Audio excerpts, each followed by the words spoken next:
Jaksa Penuntut Umum atau JPU menjatuhkan tuntutan pidana terhadap para pihak terdakwa dalam perkara korupsi di PT Asuransi Angkatan Bersenjata Republik Indonesia atau ASABRI. Pembacaan tuntutan ini dibacakan dalam sidang lanjutan di Pengadilan Tindak Pidana Korupsi pada Pengadilan Negeri Jakarta Pusat Senin 6 Desember kemarin.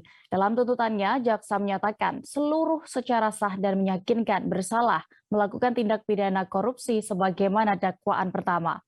Informasi lengkapnya akan disampaikan rekan Rizky Sandi Saputra, jurnalis Tribun News yang kini sudah tersambung bersama kami. Halo rekan Rizky. Ya, halo Dea dan juga Tribuners. Ya rekan Rizky, berdasarkan pantauan Anda saat jalannya sidang ini, bisa Anda gambarkan bagaimana saat itu jalannya persidangan terhadap para terdakwa kasus korupsi di PT Asabri ini?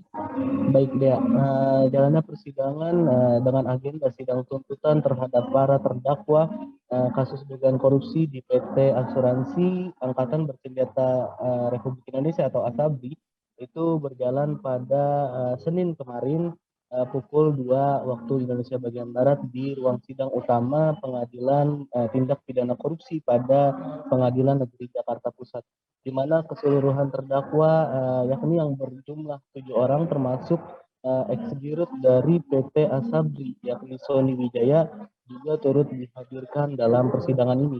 Adapun dalam persidangan ini seluruh terdakwa dibacakan tuntutannya oleh jaksa secara bergantian gitu deh. Apa atau berapa juga tuntutan yang dijatuhkan jaksa untuk para terdakwa ini, termasuk Heru Hidayat? Ya, jadi kemarin jaksa penuntut umum pada Kejaksaan Agung telah membacakan tuntutannya kepada 7 terdakwa yang dihadirkan, termasuk Heru Hidayat, di mana untuk ex-dirut dari PT Asabri yakni Sony Wijaya dituntut hukuman pidana 12 tahun penjara dan juga denda 750 juta subsidiar 6 bulan.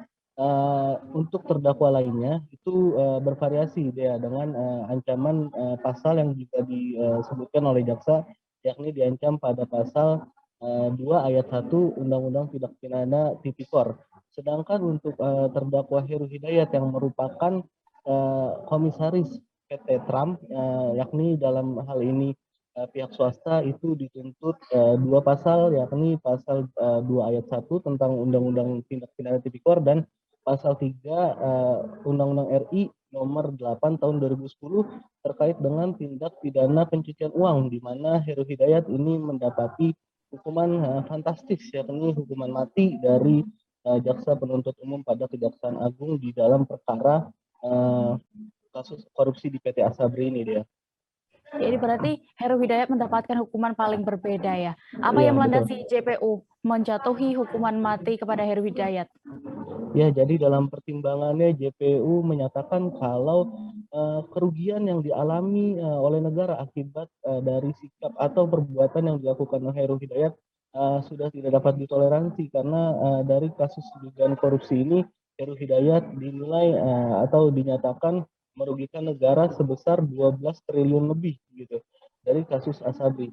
Sedangkan Heru Hidayat juga termasuk terpidana pada kasus korupsi lainnya, yakni di PT Asuransi Jiwasraya, di mana di PT Asuransi Jiwasraya Heru Hidayat dikatakan merugikan negara itu dengan keuntungan yang dinikmatinya yakni senilai 16 triliun rupiah. Dan pada kasus Jiwasraya sendiri, Heru Hidayat ini sudah divonis dengan hukuman seumur hidup begitu, dan berarti dengan begitu ini juga merupakan janji dari Jaksa Agung yakni ST Burhanuddin bahwa jika ada terdakwa yang mengalami atau menjalani hukuman dengan pengulangan korupsi itu akan dijatuhi hukuman mati, dan hal itu juga diterapkan oleh kejaksaan kepada Heru Hidayat begitu dia. Ya, lalu apa yang disampaikan terdakwa Heru dan juga kuasa hukumnya ini atas tuntutan mati yang dijatuhkan oleh JPU, rekan Rizky? Ya, ya baik. Kemarin Heru Hidayat setelah menjalani persidangan, awak media mencoba untuk menghampiri gitu untuk menanyakan bagaimana tanggapan dia atas hukuman mati yang dijatuhkan oleh pihak jaksa penuntut umum, namun dirinya bungkam, tidak mau berbicara satupun atas tuntutan tersebut. Melainkan di sisi lain akhirnya tim rekan media maksud saya mendekati tim kuasa hukum Heru Hidayat yakni Kresna Hutauruk yang menyatakan kalau hukuman atau tuntutan yang dijatuhkan oleh jaksa penuntut umum kepada kliennya ini sangat berlebihan atau bahkan menyeleweng gitu. Karena dakwaan yang dijatuhkan oleh jaksa penuntut umum dalam perkara ini itu pada pasal 2 ayat 1 Undang-Undang Tindak Pidana Tipikor. Sedangkan yang mengatur pada untuk hukuman mati itu adanya di pasal 2 ayat 2 Undang-Undang Tipikor, dan ini tidak ada di dakwaan.